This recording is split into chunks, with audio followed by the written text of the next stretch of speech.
uh, a hallmark of a free society and a democracy is that pretty much anyone can say pretty much anything about pretty much anybody. I believe that.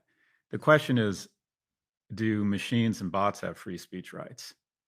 Because if I say something, I believe, and I may be paranoid, but it doesn't mean I'm wrong. I believe VCs whose portfolio companies I've said have overvalued have enlisted thousands of bots to basically just shitpost me over and over on X to diminish my credibility.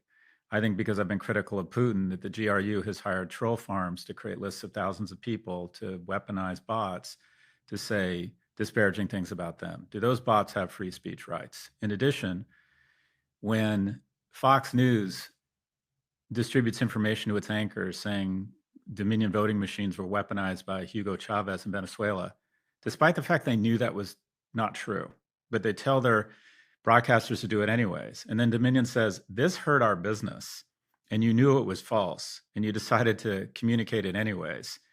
Their courts find them liable, and they have to pay $750 million.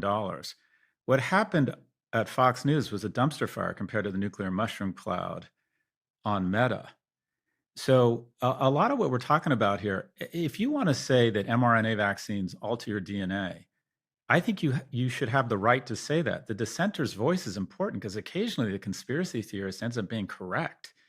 The question is, when you have a business model that elevates the most incendiary, ugly content beyond its organic reach, should you then be exonerated from all liability and slander that traditional media companies are liable to? If we were to say that Elon Musk is a pedophile and start stating facts and evidence of it, and he could show that it's hurt his ability to raise money for Tesla, and he filed legal action against this podcast, I think we would be in a world of hurt.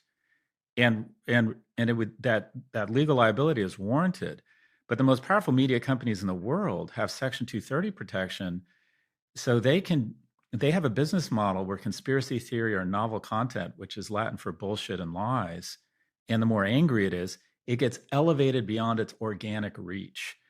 So while I'm kind of down with the notion that we should have free speech and anybody should be able to say pretty much whatever they want, there's something wrong when we have algorithms that have a profit incentive around rage, conspiracy theory, and lies.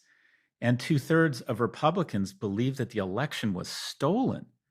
And when one in 5 Americans think that 9/11 was an inside job.